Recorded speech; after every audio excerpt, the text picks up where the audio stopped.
Good afternoon. Thank you, everyone, for joining us at the ICAS Spring Symposium 2021. I'm Shinja Kim, President and Chair of ICAS. It's my pleasure to welcome all of you to our program on the Korean Peninsula issues. We are delighted to host Representative Tom Suozzi as our special guest speaker of today. Representative Tom Suozzi, trained as an attorney and CPA, is a congressman representing the 3rd Congressional District in New York. He's a member of the powerful House Ways and Means Committee, serving on both the Oversight and Tax Policy subcommittees. Tom is also the co-chair of the newly formed Labor Caucus and vice chair of the Bipartisan Problem Solver Caucus. And he's the author of the House Resolution 809, sponsoring the importance of the U.S.-Korea alliance.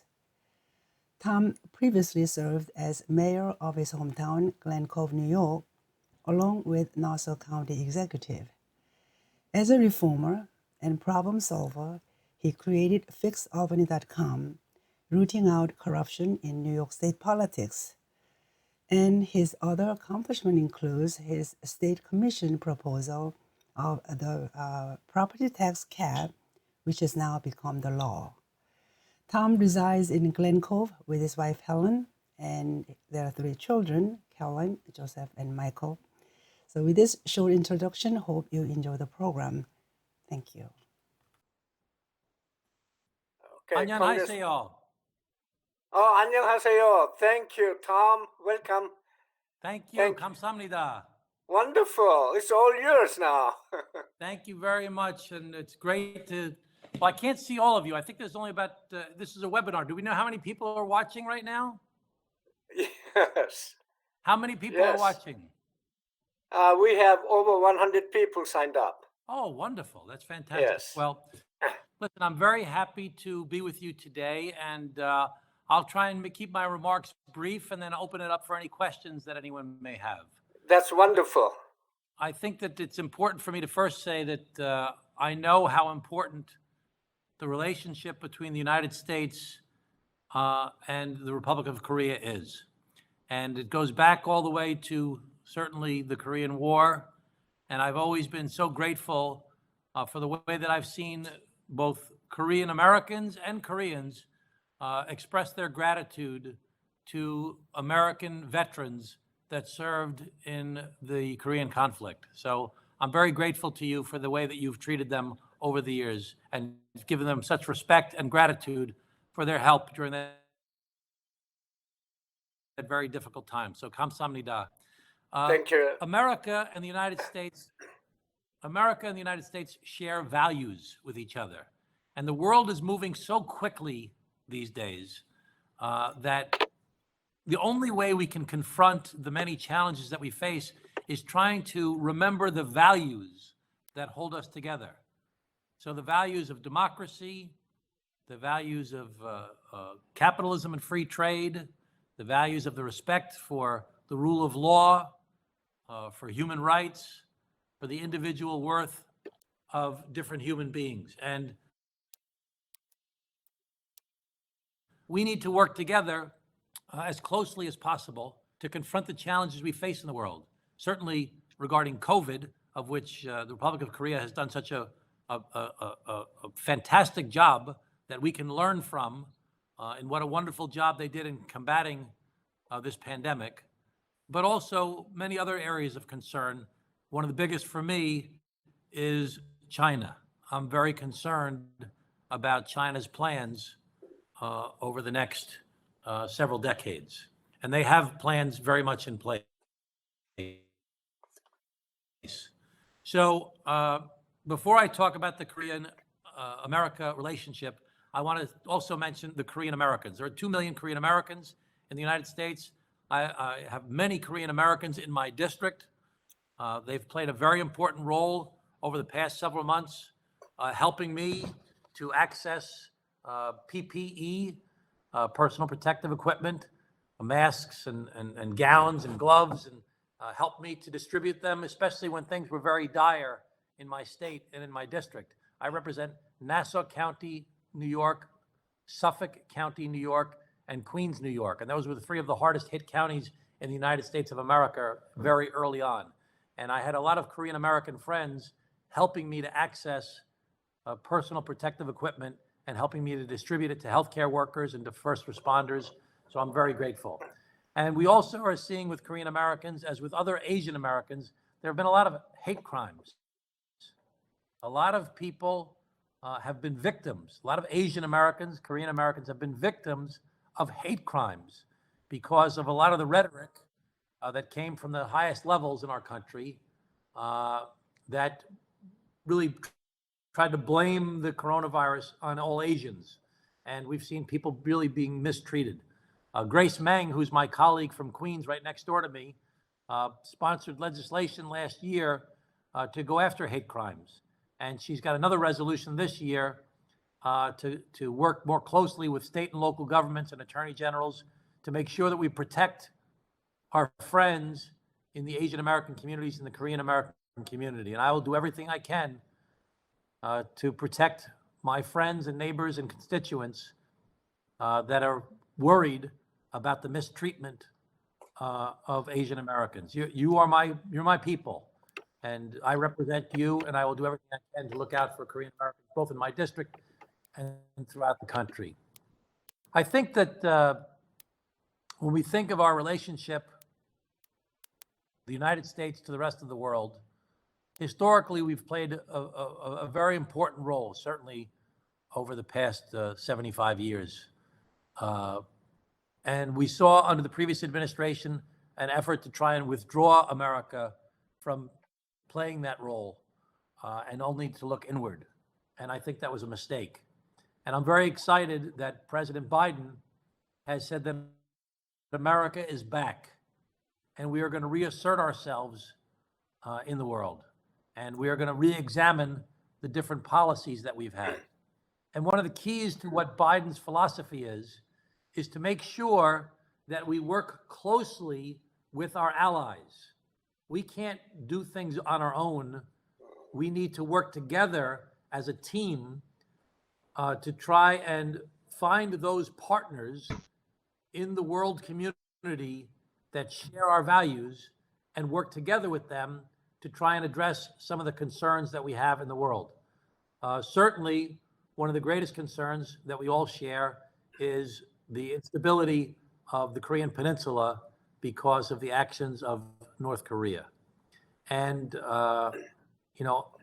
there was a previous philosophy of strategic patience in the Korean Peninsula. Well, I think we need more strategic and less patience. So we need to be thoughtful about how we're going to address this. We're not going to address the problems of North Korea and their nuclearization just by having a personal relationship between the president and one of the worst dictators in the world. That's never going to be the way to move forward. There has to be much more strategic. And one of the most important parts of the strategy is to work together with South Korea and our other allies to figure out the best way to deal with North Korea and how to incentivize China, quite frankly, to help us with that. Some of the short-term things that we have to figure out is we have to figure out this cost-sharing agreement, the special measures agreement. I passed a resolution in November, right after the election. It was one of the first bills that was passed in Congress right after the elections. And it was to reaffirm the relationship between the United States of America and the Republic of Korea. And I think it sent a very good message that it was one of the first things that the Congress did after the presidential elections. And we talked about in that we had to work on this, what's known as the special measures agreement, working on the cost sharing for bases in Korea. It's been a long-term agreement. President Trump was saying, we want more money, we want more money, we want more money. I have no problem with saying we want more money, but he was asking for a 400% increase, which I don't think was at all reasonable. The South Koreans countered saying that they would increase it and they would increase it by 13%. I think that you'll see that President Biden will not make this a simple dollar and cents negotiation. This will be a negotiation based upon our shared interests in working together to address the challenges of the entire Asian Pacific, Indo-Pacific region. So I think that it's much more likely that the negotiation will come down much closer to 13% than it will to 400%. I think that we need to really set a different tone about the relationship. We know that President Moon has been emphasizing something that I agree with and understand, and have talked to many of my constituents about, the need for reunion between families in North and South Korea. I think that that should be one of the most important, urgent topics that needs to be addressed, because a lot of these families are aging. Many have died already, quite frankly, and we need to figure out what we can do from a humanitarian basis of reuniting some of these families before it's too late. North Korea, because of the coronavirus and because of the sanctions put in place, not only by the US, but by others in the world community, I'm sure are suffering right now and should be in a position to start negotiating. I'm going to leave that up to the president to tell us what he's thinking before I suggest any specific policy. But some basics are that, number one, we can't trust Kim Jong-un. We cannot trust him in any way. But we have to recognize that we don't want confrontation, and we certainly don't want South Korea and North Korea to have confrontation. We want there to be stability. We want there to be peace. We have to be strong, but we also have to be reasonable, and we have to be strategic. My biggest concern is China, not just related to South Korea, but to the world. China is, I believe, the greatest strategic adversary that the United States of America has. Ever since President Nixon went to China in the 1970s, we have always believed, Americans have always believed that the more that China was exposed to America and to the West, the more they would become like us. We saw we saw with South Korea. Just think of how dramatic the improvement in South Korea has been over the past generation. It went from being a state that was supported and received foreign aid to a state that now gives foreign aid to other countries. It's had enormous advancements in technology, in manufacturing, in pharmaceuticals, in biomedical, in technology, and in so many different areas, as well as respecting the rule of law and the rights of individuals. We thought that China, being exposed to us since the 70s, would at some point start to adopt some of those concepts related to democracy and related to freedom and related to capitalism. That obviously has not happened. And the Chinese are not like the Russians. The Chinese have tremendous resources. They have a plan through their Belt and Road Initiative, through their Made in China 2050 plan, to dominate the world economically, militarily, technologically, on air, land, space, the sea, South China Sea, so many different areas that they have a very detailed strategy as to how they can become the most dominant country in the world. And you can't fault anybody for wanting to do that. You can understand that countries want to do that. But when we look at the Chinese Communist Party and the way they treat their own people, with 1 million people, more than 1 million people, in forced labor camps that are subject to forced sterilization and forced surveillance, and forced to violate their religion, and forced to work without pay, and products that end up in the U.S. markets and markets throughout the world, we can't allow those type of values to be promoted. When we see the way that they've treated the Tibetans for even a longer period of time, when we see what they're doing to the Hong Kong students and the dissidents in Hong Kong right now, we cannot say that because we are getting a cheaper price for our goods, that it's okay to do these things. And there has to be a change in the mindset. And I think that President Trump did a good thing in identifying China as being the threat that it is, but I don't think that he put in place a commensurate strategy. And one of the keys to that strategy are to get our friends and allies, Europe and Israel and India and South Korea and Australia and Japan and others, to work together with a common strategy as to how we are going to have a countervailing force to the Chinese. Now, I'm well aware of the fact that the Europeans entered into a trade agreement with the Chinese right before President Biden took office. I'm well aware that Korea and China is the #1 trading partner with Korea. I'm well aware of the fact that many countries have become very, very interwoven with the Chinese economy. And many of them are intimidated by China's strength, its economic strength, its growing military strength, its technological strength. They're worried about that. But we cannot abandon the fact that they are treating people terribly, and they do not share our values. And we have to be worried about our security interests. You know, we don't know what really happened with the coronavirus, how it originated, how it was disseminated, but we do know that they did not tell us about what was going on.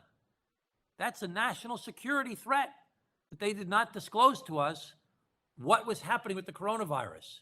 And we were caught unaware of how bad this was when the Chinese knew, in fact, what was going on within their own borders, because they suppressed the information to their own people, but also to the larger world community. So we have to recognize that we don't want confrontation, but we must have a strategy as to how we're going to deal with this very powerful economic, technological force, militarily growing force, and we have to do it in conjunction with our allies, recognizing that in the case of the Republic of Korea, you're geographically one of the closest countries to China, recognizing that you do so much business with China, recognizing that they're very powerful and they're right next door. I recognize that.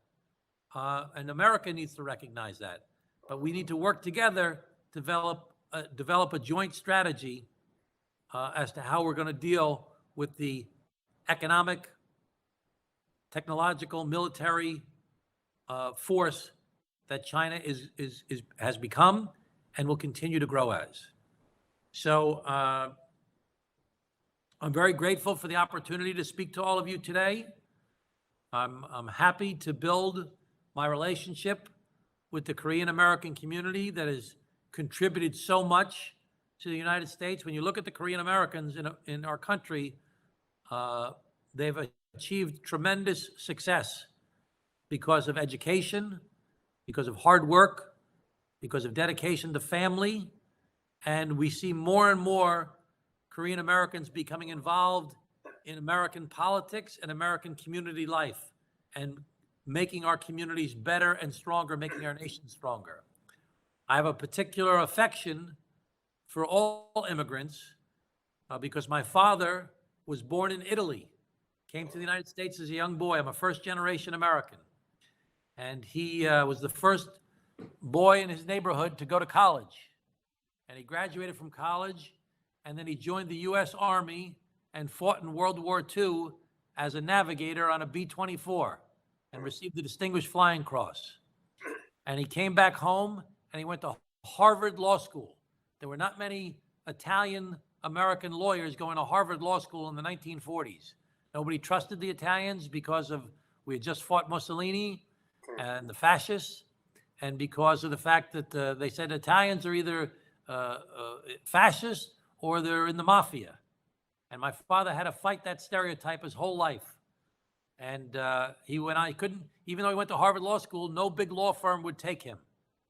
So he went back to Glen Cove, our hometown, and he joined up with another Italian-American, and he started a law practice, and he ran for the city court judge, and he became the youngest judge in the history of New York State when he was 28 years old.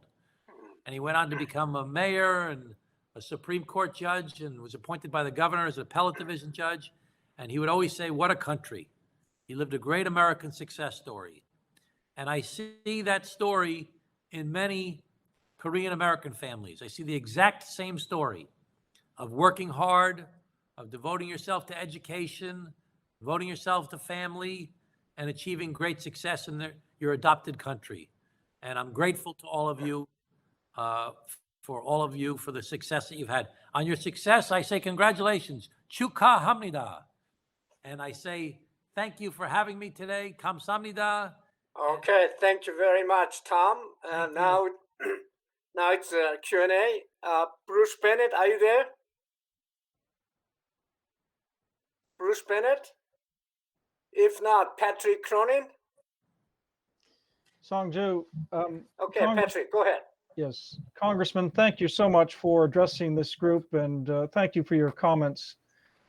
There are many issues, but I want to just focus on the cyber dimension of North Korea's policy, because it seems to me that this is becoming a growing challenge, both in terms of law, but sanctions policy and pressure, espionage, and propping up North Korea's regime as well. So the question becomes, in light of North Korea's hacker army gaining maybe hundreds of millions of dollars a year through illicit cyber crime and activities, what else would you like to see done, either by Congress, the administration, the alliance, international community in general, to try to restrain, crack down the cyber criminality coming out of North Korea? Thank you. Well, I think that all of our adversaries have recognized that warfare is no longer simply about tanks and missiles and ships and soldiers and the like. There's been a dramatic change to economic warfare, cyber warfare, which is much cheaper, quite frankly, than building all this military hardware. And in some cases, much more devastating.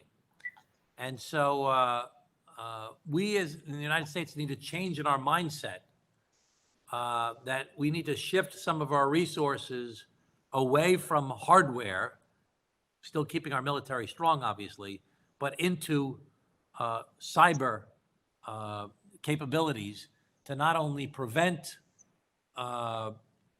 attacks, but also to demonstrate that there will be commensurate responses when these type of cyber attacks take place against us. So it's really just our job is to recognize how that North Korea, Iran, Russia, China, and others have adopted this mindset of using cyber warfare, of using economic warfare, of using disinformation campaigns, and have done so effectively. I think that a lot of what we see in the United States of America right now, we certainly have this polarization of the far left and the far right, and their participation from Americans using social media and the like to try and sow civil unrest. But our foreign adversaries, including North Korea, China, Russia, Iran, are using social media to try and foment civil unrest in America. We know this for a fact with the Russians, but I'm certain that it's happening with others as well. They are using our open systems, they are using the internet, and they are taking the most extreme messages on the left and the most extreme messages on the right, and they're pushing it out there all the time, trying to foment civil unrest in our country. And we need to recognize that that's happening on a regular basis. So we need a shift in our resources in our country towards cyber, towards economic, and towards disinformation adversarial relationships, to recognize what we can do to prevent and what we can do to have commensurate responses when necessary. Thank you, Tom. Bruce Bennett? Yes, do you hear me? Yes, Okay. Bruce. Hi. North Korea is extremely aggressive with its propaganda and psychological operations. Just follow on to Pat's question. But the United States has chosen not to reply to most of these actions in recent years, leaving many of especially our Korean allies often accepting North Korean claims of superiority. For example, a poll before the October 10th North Korean military parade showed that 40% of South Koreans thought the North Korean military was superior to that of the South, and only 32% of South Koreans thought the South Korean military was superior. Why aren't we doing more to offset the North Korean propaganda and try to make sure that people understand what's really going on in the world? I think that's 100% right, Bruce. And I think that this is in keeping with my earlier remarks, where under the previous administration, we abdicated our role in the world as far as being a world leader and trying to promote the values that we cherish and the messages we need to cherish. So we dropped the ball with the Voice of America. We need to reinvigorate the Voice of America again. We need to use our different leaders, whether it's, it could be as simple as the American ambassador to Korea. It could be our military leaders in Korea. It could be our corporate leaders. We need to get our whole team back in the game of addressing, as I mentioned in my previous response to the previous question, this disinformation campaign that's out there. And it's going to require, I think one of the problems that happened under the previous administration, it was kind of like the president was, way out there by himself, and he wasn't backed up with a strategic plan around him as to how to complement the messages. And that doesn't work in global affairs. The world is so complicated these days. It's impossible to have one. I don't care if you're the smartest person in the world or if I agree with you, which I wouldn't say about the previous administration, but even if I did say that, one person can't possibly do it.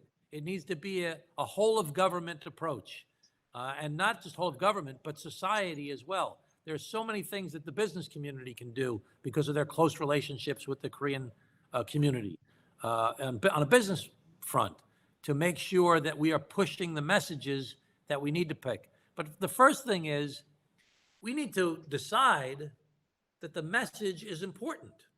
When the previous administration, when the president would go visit Kim Jong-un and say it's okay to negotiate with this guy, regardless of how bad his behavior is, or when he wouldn't criticize Putin, or he wouldn't call out human rights abuses in China, or he wouldn't speak up about other human rights abuses in the world, what's the message we're giving? That we're all the same? We're all in this together?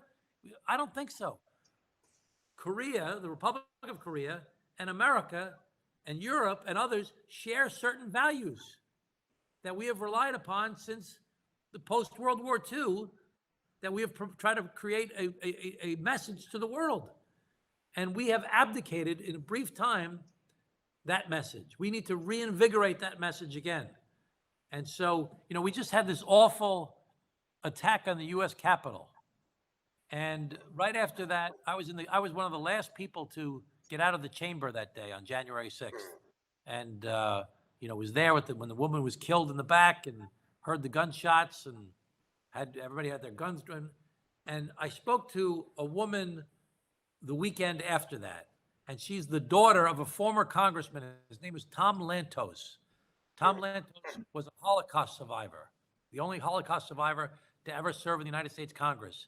And he had a famous quote that she shared with me that I use and think about all the time since then. It's only been, 30 days, 45 days. But it's the veneer of civilization is paper thin. We are its guardians and we cannot rest. We've taken for granted for the past 70 years the values that we have in this country, and we have promoted them, and we've advanced them, and we've become more and more interested in the issue of human rights and trying to promote freedom and democracy and capitalism throughout the world. Well, in the past 4 years, in a very short period of time, we abandoned that world role. We need to re-embrace that role again. Not, to force it on people. I don't think that's the right strategy, but to let people decide for themselves and to make President Biden says very often, he says, we don't have to give examples of our power. We need to have the power of our example. And we need to be holding up a better example to the world community. Thank you, Tom. Sig Hacker?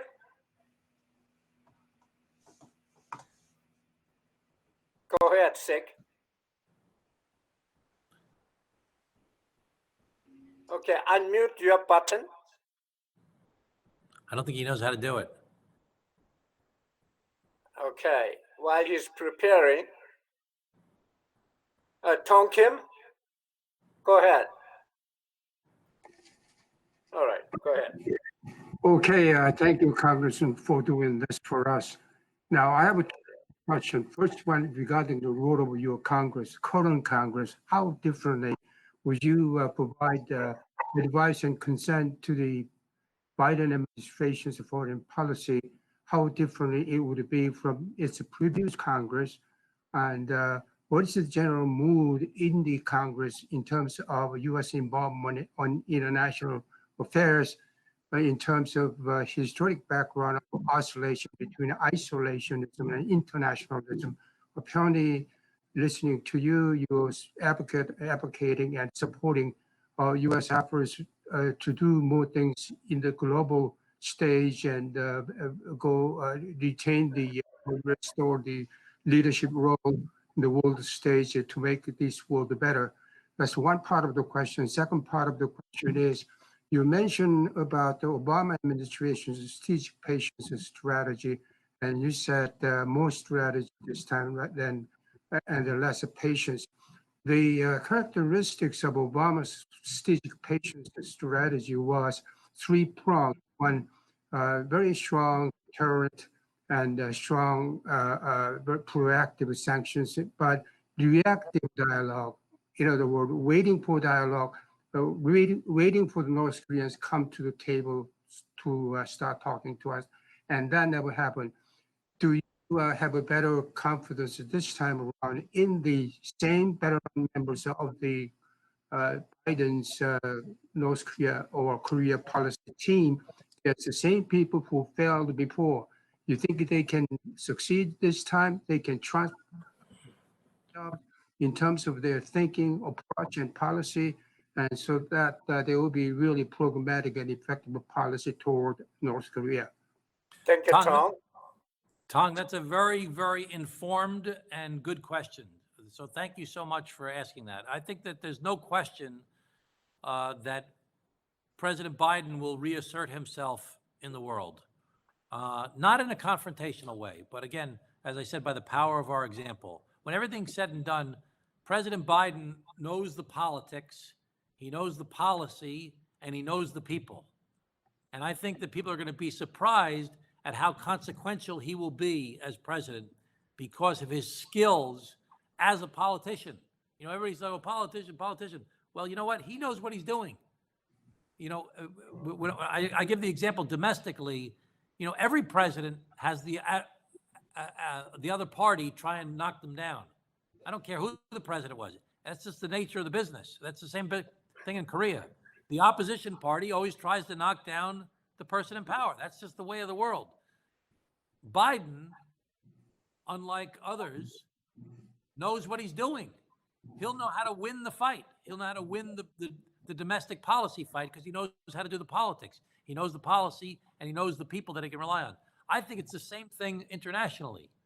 Biden has deep understanding of the politics. He knows the policy and he knows the people. And you will say that, well, he was in the previous administration before, but he was not the president. And he's a very different president than Obama. He certainly respects Obama, is informed by Obama, gets advice from Obama. But Joe Biden is a man who's been in government and politics his whole life. And I don't think it's emphasized nearly enough. He came of age when President Kennedy was the president. And he's very much influenced by that view of the world, of the United States having a role and being an example to the world, and trying to do so not only from a position of strength, but also from a humanitarian position as well. As far as the three prongs of the strategic patience approach, I think that there'll be more carrots. I think there'll be continued sticks. I don't know where that will end up exactly where it is. I don't think we should. I think we should continue to keep sanctions and be tough on North Korea to soften them up. But as far as the reactive nature versus proactive nature, I'm going to let the president speak on that first. I think that it shouldn't be quite as reactive, waiting. I think there should be back channel approaches. But when everything's said and done, I don't think we can underestimate China's influence here. I mean, when everything's said and done, you know, South Korea is close to China, but North Korea is even closer. And we have to recognize that they have a lot of influence here.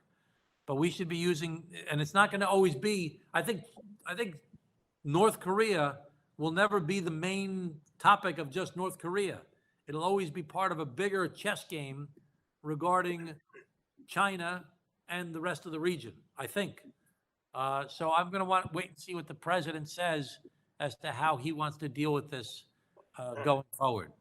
I think that in the short term, before we do anything, we have to make sure that America understands what the Republic of Korea is thinking, understands what Australia is thinking, understands what Japan is thinking, understands what Europe is thinking, understands what India is thinking, and understands what Israel is thinking and others are thinking, just to find out where, you know, we need to be on the same page, whatever we do. So there's not going to be, nothing's going to happen tomorrow. It's going to be this team building. And we have to be very conscious of the fact that Kim Jong-un is probably going to do something soon to try and test the resolve of America. He's got a history of doing that. He'll probably, you know, fire a missile or do something to get everybody's attention. He's like a you know, a young child trying to get attention. He's going to try and get attention by doing something dramatic. And we have to be prepared for that. And we need to have our team in place and be able to communicate with our team in order to be prepared to respond to that. But I personally am not in favor of just a reactive approach. But I want to hear and see what the president says first. Thank you, Tom. David Maxwell, please. Thank you. And thank you, Congressman, for your excellent remarks. As the father and the husband of two Korean Americans, I really appreciate your support of the community and of our alliance. And so I really appreciate that. Before I ask my question, I wanted to just follow up on a couple of comments. You made some great comments that are really, I think, really important. One is about my beloved Voice of America and Radio Free Asia. You said we need to reinvigorate. Well, I follow Radio Free Asia and Voice of America every day. And the work that they are doing to get the message into North Korea, as well as in South Korea, and the South Korean media really depends on Voice of America and RFA for news about the U.S., but they're doing tremendous work. And I really, I know VOA has been painted with a broad brush, but the Korean service of VOA and RFA are doing tremendous work, and they should be applauded. And and based on your comments, I think I can count on your support of VOA and RFA to continue their mission and be resourced to be able to expand it. On sanctions relief, I think it's really important. I'm glad to hear that you're a strong proponent of sanctions, but it is not the sanctions that are causing the suffering in North Korea. It's Kim Jong-un's policy decisions. And I think we need to recognize that. A lot of people will say that we need to end the suffering and lift sanctions, but Kim Jong-un has had sufficient resources to feed his people, but he's made the decision to build nuclear weapons and missiles. And so I think that's really important to emphasize. And on the special measures agreement, the 13% increase is quite generous, but outside of the special measures agreement, we need to recognize that South Korea is, of all our allies, of all NATO allies, South Korea makes a larger contribution to defense, 2.7% of its GDP. It buys we approve about $7 billion a year in direct military sales for defense. And of course, they gifted us the largest military base outside the United States that cost $10.3 billion which they paid about 93% of that, which is outside the framework of the SMA. So I'm confident. Are you referring to Humphrey, or where are you referring Camp Humphreys, the largest U.S. military base outside of the United States, cost $10.3 billion, and South Korea funded 93% of it. And that is outside the requirements of the Special Measures Agreement. Well, hopefully Korea's gonna make money out of that by freeing up all that real estate. But the we've bottom seen line, that. I agree with everything that you said, David. And I visited the DMZ in South Korea a few years ago, and I was there literally, I think it was a day after the North Korean soldier crossed the DMZ, and there was a shooting match that went on, and he was shot in that process. And we discovered that this elite, he was one of the top elite soldiers, had worms in his stomach and was malnutritioned. I mean, so if this was one of the elite soldiers, you can imagine how Kim Jong-un is treating the rest of the people. So I agree with you wholeheartedly that the reason for the problems that exist for the people of North Korea are because of Kim Jong-un. Now, we have to be very concerned about, the idea of regime change, and that's such a scary thought to the people of the region. Certainly would be very scary to China. So I don't think we're going to be successful in avoiding confrontation if we push for regime change. I don't think that's going to happen. But I'm not sure how we're going to get a change in the mindset of this person who's been steeped in this type of philosophy for generations of family dictators. But I look to all of you and your expertise. You all know more than I do, certainly. And I look to all of you for advice and counsel as to what you think I should be pursuing as far as how to address our common goals, which is we want a peaceful Korean Peninsula. We want to promote our values. We want to try and reunify families as quickly as possible. And we want to have stability.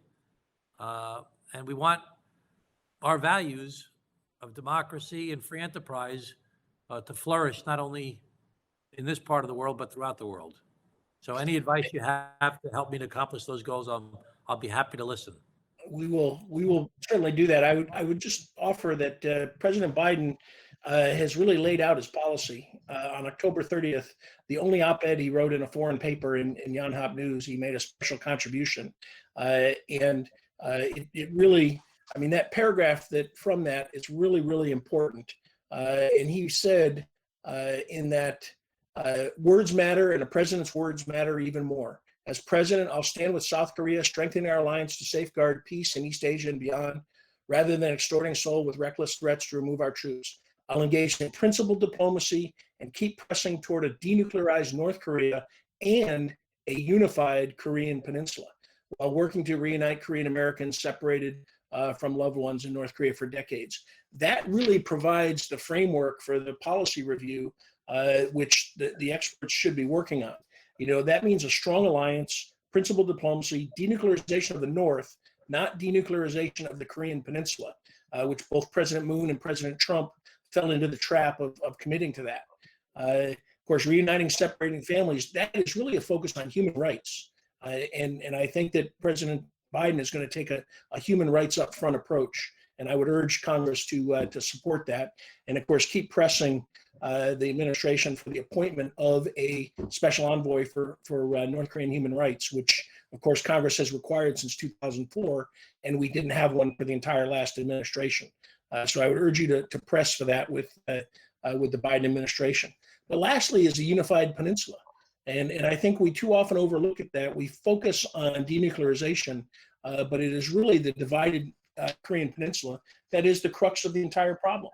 And this gets to my question, so I'll ask my question. We have a different view. You said we have to understand how South Korea thinks, but President Moon thinks that North Korea will support his peace and reconciliation vision, and that he thinks that they share that vision. And I don't think that is a true understanding of Kim Jong-un's nature and of his objectives to dominate the peninsula. And so the alliance has to get some alignment on our assumptions and the assumptions about the nature and objectives of Kim family regime and North Korea. And right now there's a disparity between South Korea and the U.S. And my question is, are you familiar with that? And how do you think we can reconcile that? And I know that's really a job for the administration, but certainly your legislation, your support of the alliance is critical to ensuring that we have sufficient alignment on our strategic assumptions. And that disparity, I think, is going to cause problems, and we've got to work to change that. So, thank you for your service and what you do for the alliance, sir. Thank you, David. Certainly regarding the President Biden's op-ed piece, which I had not read, so I'll get that and read that. But I certainly agree with everything that you said there, that you read from that statement. That's exactly, I think, much more better crafted than we said the same thing, but he said it better than I did. As far as President Moon, I want to applaud President Moon for being someone who wants peace, who wants reunification of families. I want to applaud him for his really aggressive efforts to try and promote that. I do disagree with President Moon, however, that I have no faith whatsoever in Kim Jong-un sharing those values. And it will not happen because all of a sudden he decides he's going to be a nice guy and he's going to adopt that value. I don't think that's realistic. And I don't think it's going to happen because the president, does a photo op with him. It's got to be much more strategic than that. And he's got to see that it's in his personal self-interest. We can't, it's kind of like the politics here in the United States. You can't appeal to people's, your adversaries' empathy or their good nature or their will. You have to win the battle. You have to win the argument. You have to show them that it's in their own self-interest to go along with our vision. So that requires a very strategic effort with our allies, recognizing that their adversaries would be better off working with us than working against us. Thank you, Tom. Larry Nix. Can you hear me? Yes, Thank Larry. you. Thank you, Representative Suozzi, for your remarks. My question has to do with what I think is another aspect of China's challenge and its potential effects on the ROK-US alliance if the challenge escalates. Since mid-January, China has escalated its military activities in a threatening way in both the South China Sea and the Taiwan Straits. We sent the Theodore Roosevelt in the freedom of navigation deployment into the South China Sea, and the Chinese military immediately simulated an exercise for a direct attack on the Theodore Roosevelt. China has sent fighter bombers across the unofficial demarcation line in the Taiwan Straits, and its rhetoric threatening Taiwan has escalated considerably in the last 5 weeks. Now, if these kind of escalating activities continue, if they broaden, you do have a scenario that becomes a lot more possible of a direct military clash between Chinese and American military forces. China's Coast Guard law, passed in January, gives the Chinese Coast Guard a carte blanche to attack any foreign vessels in waters claimed by China, including the South China Sea. Now, if we get into that scenario of a clash between Chinese and American military forces, either in the South China Sea or because of a Chinese military move against Taiwan, would you and your colleagues in Congress expect and call on South Korea to provide military support to the United States under the US ROK Mutual Defense Treaty? And would you expect the Biden administration to do the same thing? So I think that everything I've been saying is that we need to have our team in place. This is something the president talks about all the time.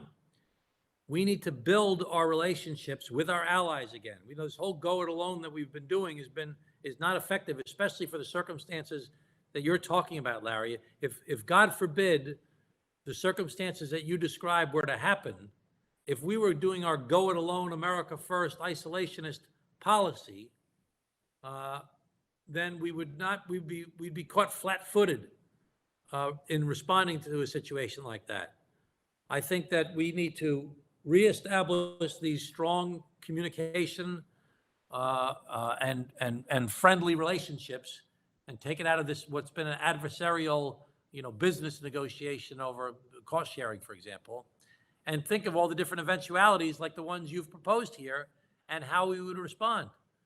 We certainly would want our ally, which we have written agreements with, to support us if we were ever in a situation like that. But we need to reaffirm these relationships, and we need to think of these different eventualities. That's why, these joint military exercises are so important, and different simulations are so important, because we need to think through what will happen in not only the situation you described, but any host of situations that could happen. For example, if North Korea was trying to do one of these attention-getting things. So, again, China is being very ambitious in what they're doing, and they're testing everybody. They're testing how far they can go. My daughter was a volunteer when she graduated from college on the island of Yap, 500 miles east of Guam in the Federated States of Micronesia. And we went to go visit her there. She was teaching at a Jesuit high school for a year as a volunteer. We went to go visit her. Well, the Chinese were trying to buy up Yap. So they're doing that throughout the entire Pacific, not just the South China Sea. We know about the building of islands and bases and everything else that they're doing. So I can't give you a definitive answer that if this happens, that's going to happen. What I do know has to happen is the president's philosophy of rebuilding our alliances, cooperating with our alliances, abandoning this concept of America by itself, forget about that and get back to our more traditional roles, but wizened by the changes we've seen happen. We had great international relations before President Trump, but I don't think we took China as seriously. And now we know that China, they're really being very aggressive, and they cheat. They steal our intellectual property. They steal Korea's intellectual property. They steal other people's intellectual property. They push the bounds. So we just have to recognize what we're dealing with. Thank you, Tom. Thank you. Is John Park out there? John Park? If not, Richard White? Okay. Sig Hecker? Sig figured out how to take his mute off? Okay. Okay, I think I got it this time. You got it, Sig. Okay, Good. can you hear me? Congratulations. All right. Well, sorry, at first I had technical difficulties. I couldn't unmute. So Representative Suozzi, so thank you so much. Let me just say it's Suozzi, just so everybody knows. Tom Suozzi. Okay, When I first good. got elected as county executive, they called me Tom Suozzi, Tom Suozzi. Suozzi. They had a big party in New York City. Democrats from all over America were there. It was a big party. Bill Clinton was there. And the New York State Democratic chairman got up there and he says, the new county executive from Nassau County, Tom Suozzi. I was like, oh my gosh. They're going to call me Tom Suozzi by Democrats throughout the country from now on. So President Clinton gets up there. I said to my friend, if President Clinton calls me Tom Suozzi, I'm going to be known as Tom Suozzi by Democrats throughout the country from now on. So President Clinton gets up there and gives a beautiful speech, and he starts to introduce all the elected officials, and he never mentioned me. I thought Suozzi would have been okay. Good. That's a good one. It's Tom Suozzi. Tom Suozzi. Good. Representative Suozzi. So I'm Siegfried Hecker. So I've had very similar problems. You know, nobody in the United States really knew how to pronounce Siegfried. So I came here at an age probably similar to when your father came to the United States. I came from Austria. I came in a time in 1956 when people called me a Nazi because my mother tongue was German. So I had many of the same problems with the stereotypes, that one faces in this country. And actually, one of the things that I've noticed in terms of stereotypes, so it turns out I've been in North Korea 7 times. I've seen their nuclear program, been in their nuclear center over the years. And what I see in this country, we stereotype the North Koreans. We demonize them because we demonize the leaders. Now, it's easy to demonize the leaders, but when you go around North Korea, I'm reminded from when I came to this country, you shouldn't demonize the people. So that I hope if indeed President Biden can actually reach an appropriate accommodation with the North Koreans, that our Congress and our people in the United States can also get over the demonization of North Korea, because it's the people that matter. So that's a comment I want to make. But the other comment was related to what Mr. Maxwell just said. And I must say, I couldn't disagree more with what he said. So when I first was in North Korea, it was 17 years ago in January, and I toured their nuclear center. I held their plutonium in my hand. And the reason that didn't scare me is because I spent most of my professional career at Los Alamos National Laboratory. So that was their deterrent in 2004, was a piece of plutonium. They didn't have any bombs. But you look at where they are today, and they have, my estimate, somewhere 40 to 50 or so, enough nuclear materials for nuclear weapons. They've tested what likely was a hydrogen bomb.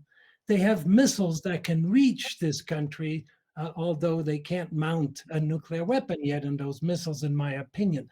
They're totally different threat today than they were 17 years ago. And what's happened in that 17 years, every administration, whether they were a Republican or a Democrat, they just squeezed and tightened the sanctions. And Mr. Maxwell says, don't relieve the sanctions, tighten those sanctions. Those sanctions haven't worked.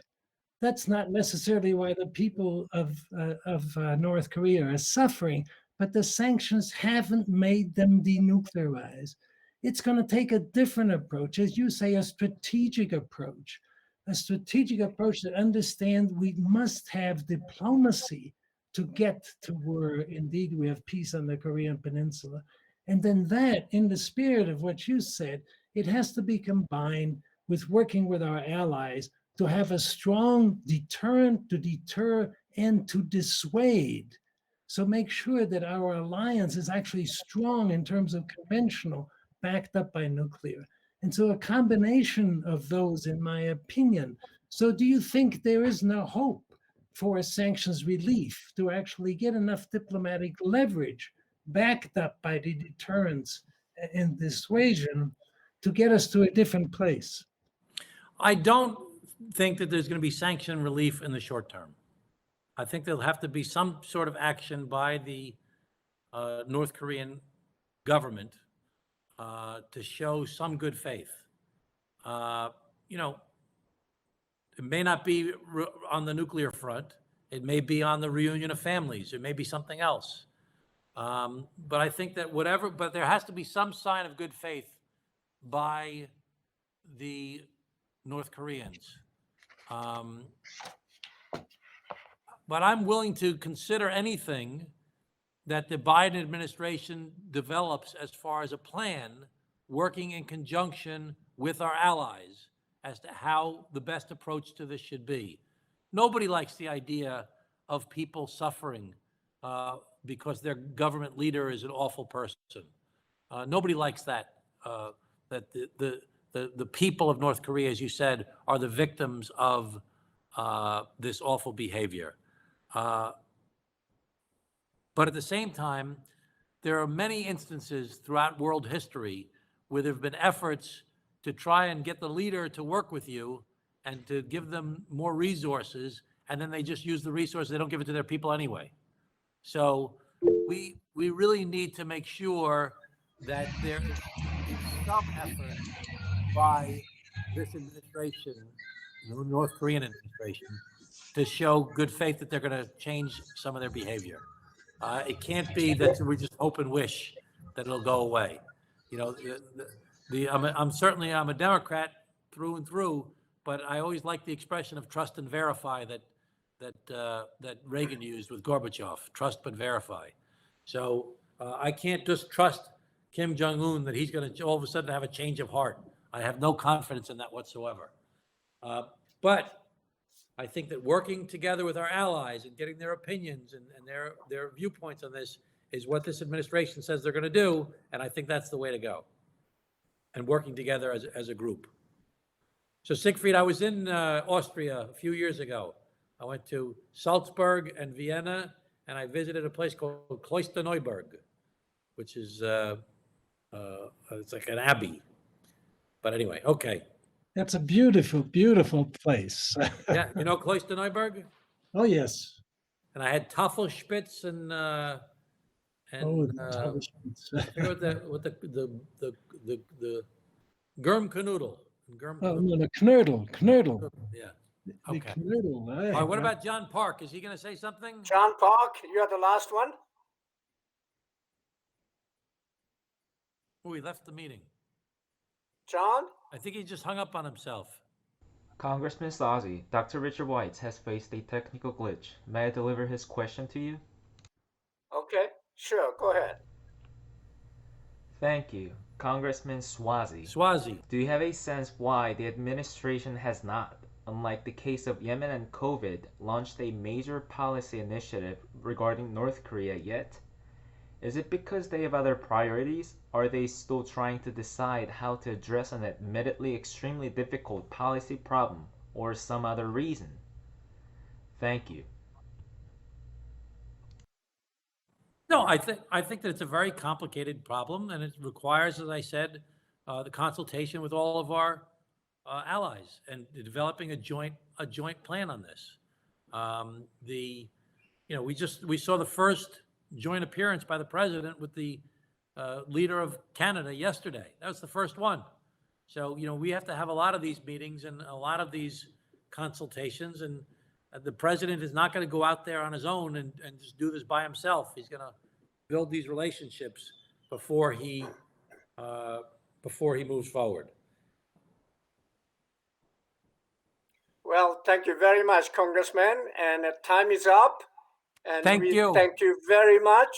And please let us know if we can do something for your leadership and support your legislative agenda. I appreciate that very much, and I hope that we get to spend more time together and you'll share your ideas with me and make sure that Siegfried and David are working together with each other and trying to find some common ground. Yes, we'll do. Thank you very much. 감사합니다. 감사합니다. Thank you. 감사해요. Thank you. Thank you. All right. I'm not sure how to get out of this.